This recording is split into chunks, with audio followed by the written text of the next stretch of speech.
Alhamdulillahilladzi arsala rasulahu bil huda wa dinil haqq liyudhhirahu 'alad dini wa kafa billahi syahida.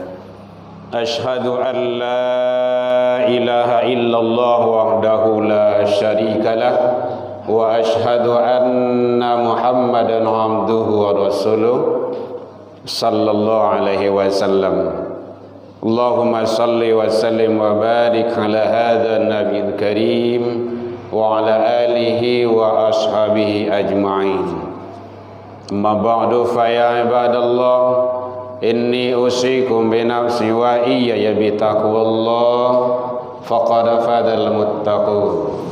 Ittaqullah ya ayyuhalladzina amanu taqullaha haqqa tuqatih wa la tamutunna illa wa antum muslimun. Faqala Allah ta'ala fi kitabihil karim, a'udzu billahi minasy syaithanir rajim.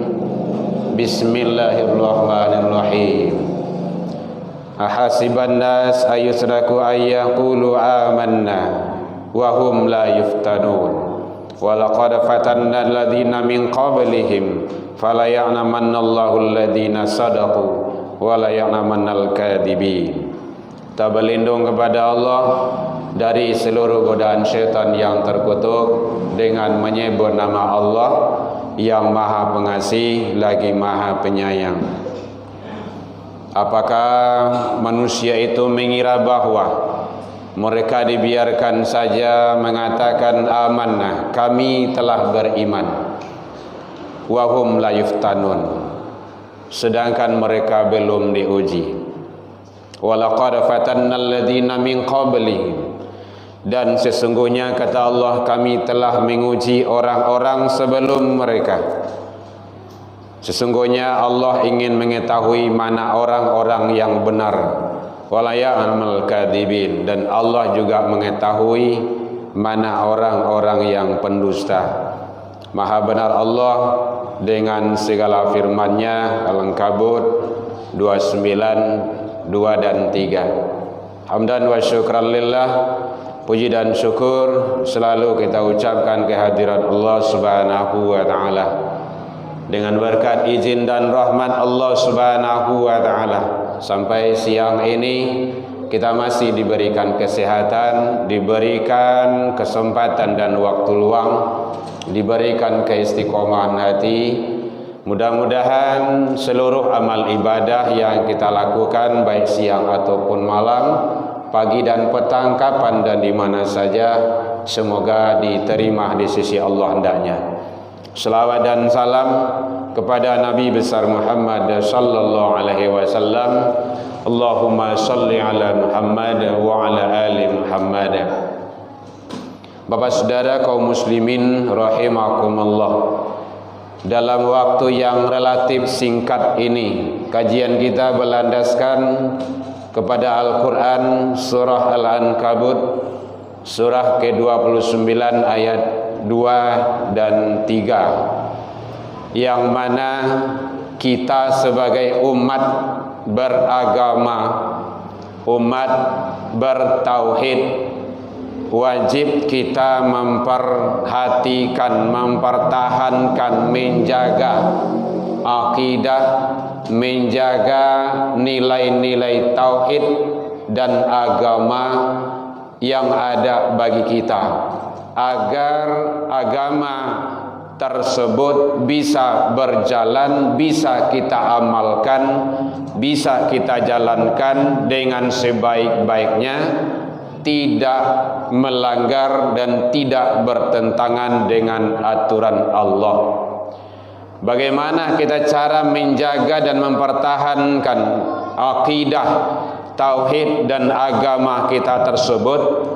Pertama sekali adalah kita tidak boleh mengikuti sikap dan perilaku umat yang lain. Umat yang lain itu maksudnya adalah umat di luar agama Islam itu sendiri. Kenapa seperti itu? Allah menjelaskan dalam Al-Quran yang akan kita ikuti, yang akan kita contoh adalah baginda Rasul. Standarisasinya Al-Quran dan Sunnah, tidak ada yang lain daripada itu. Nah, oleh sebab itu tidak boleh kita mengikuti yang lainnya. Laqad kana lakum fi Rasulillahi uswatun hasanah.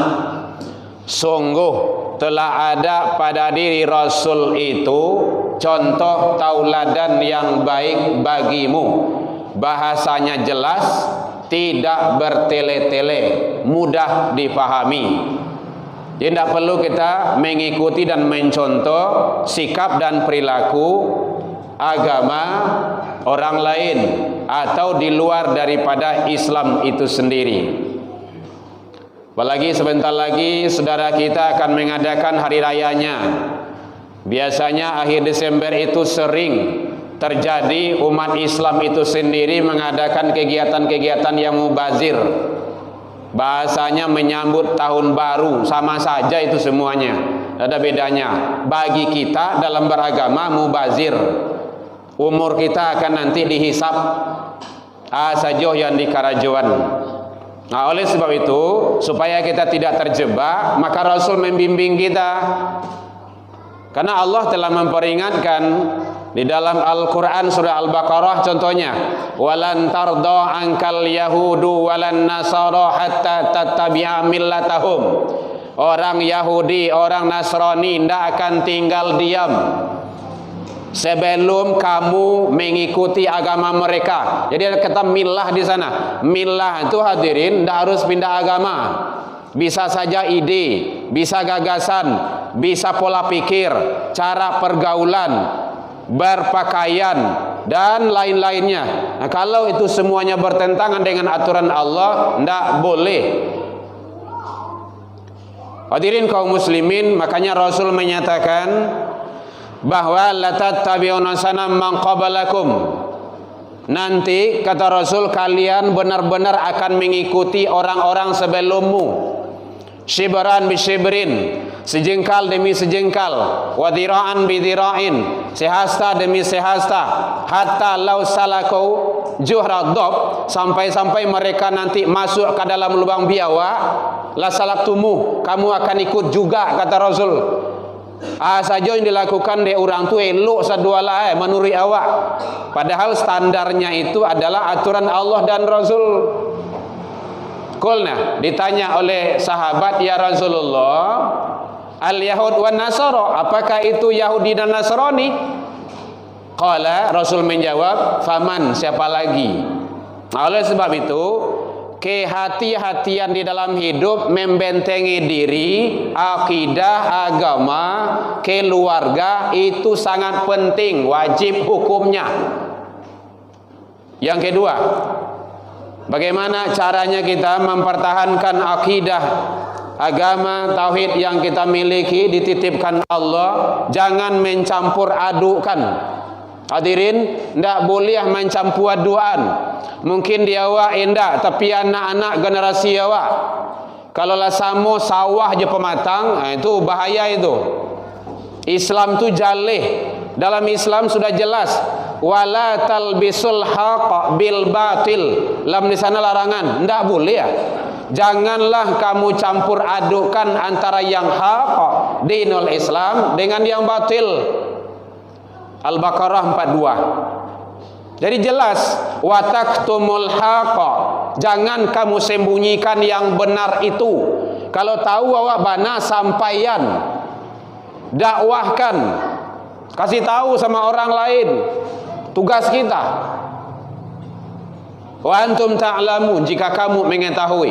Hadirin kaum muslimin, oleh sebab itu mencampur adukan tidak boleh. Di dalam agama Islam tidak ada paksaan, la ikraha fiddin. Jelas, kalau sudah masuk ke dalam Islam, ikuti ajaran Islam. Kalau tidak kanian wana, kalau tidak kaniak wana. Jelas, yang campur itu tidak boleh. Ada azan di gereja, selawatan di gereja, itu tidak boleh. Itu mencampur adukan namanya itu. Tidak ada Rasulullah mencontohkan. Bukalah kitabnya, di mana riwayatnya? Tidak ada. Karena Allah telah larang. Ya Muhammad, daripada ribui sewa, hari Jumat kami bondong-bondong nanti ke masjid, nanti hari Ahad, hari Sabtu, hari Minggu datang pula ke tempat kami ya. Tidak ada.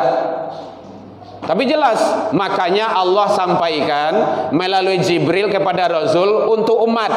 Qul, katakanlah ya Muhammad, ya ayyuhal kafirun, hai orang-orang kafir, la a'budu ma ta'budun, kami tidak akan menyembah apa yang kamu sembah.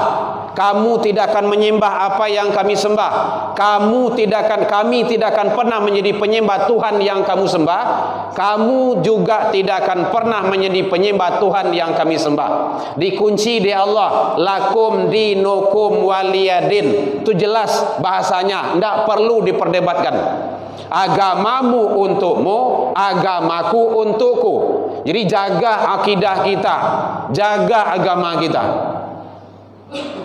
Tidak ada campur-campur, tidak boleh. Karena jelas bahasanya di sana. Hadirin kaum muslimin rahimakumullah. Oleh sebab itu, agar kita tetap dalam menjalankan agama, syariat, aturan Allah, maka kita juga harus kuatkan keilmuan kita tentang hal itu. Kadang ada juga berdalil atau berdalih, Pak, itu kan toleransi. Itu tidak faham dengan toleransi itu. Toleransi itu di dalam kamus besar bahasa Indonesia membiarkan, tidak mengganggu, bukan mencampur aduk kan. Kalau dia ibadah, biarkan, jangan diganggu dia. Kita ibadah, jangan diganggu pula. Ini yang tidak boleh mencampur aduk kan. Nah, ini kadang-kadang kesalahan di dalam memahami kehidupan umat beragama. Agar kerukunan kita tetap terjaga, maka jangan sampai kita mengganggu, jangan sampai kita orang tersebut dalam hal keadaan menjalankan ibadahnya kita ganggu pula. Karena Allah telah melarang, tidak boleh mencampur adukkan. Yang ketiga yaitunya tidak boleh mencontoh kepada suatu kaum. Jadi kaum yang lain di luar Islam tidak boleh kita contoh. Man tashabbaha biqaumin, siapa yang mencontoh suatu kaum, kata Rasul, fahuwa minhum, dia tergolong ke dalam kaum itu. Berarti tidak boleh. Maka jelas di dalam Islam bagaimana kita punya prinsip. Yang terakhir adalah prinsip di dalam Islam itu Allah menjelaskan dalam Al-Quran surah Al-Fat, surah yang ke-48 ayat 29. Muhammadur Rasulullah, Muhammad itu Rasul Allah. Walladzina ma'ahu, orang-orang yang bersama Nabi Muhammad itu, pengikut Nabi Muhammad itu, satu, asyidda alal kufar, bersikap keras, tegas terhadap kekufuran. Ruhama ubainahum, berkasih sayang sesama manusia. Pengikut Nabi Muhammad itu, kalau betul-betul kita mengaku umat Nabi Muhammad, tarahum ruk'an sujada. Yang ketiga, harus ruku' dan sujud. Ruku' dan sujud itu salat. Kalau ngaku sebagai umat Islam, dia tidak salat, itu tidak benar, munafik dia itu. Lain di mulut, lain di hati. Makanya kalau di Minang itu orang munafik, anggu anggak geleang ngamuah, unjuk nananda babarikan, tunjua lurui kalengkiang bakai papik di luar, ancuang di dalam. Hati-hati, apalagi munafik dalam agama. Lama rancak di muka awak, tapi di belakang dia menikam. Islam dihujatnya, Islam dipermainkannya, agama di otak-atik, Al-Quran dihinakan. Dia Islam juga, munafik di dalam agama. Ara'aital ladzi yukadzibu biddin, itu orang-orang pendusta. Mudah-mudahan Allah memberikan keistiqomahan hati kepada kita dalam memegang teguh dinul Islam, anak dan generasi kita. Semoga Allah membimbing dan memberikan yang terbaik kepada kita bersama dunia dan akhirat. Fa'tabiru ya ulil albab la'allakum turhamun.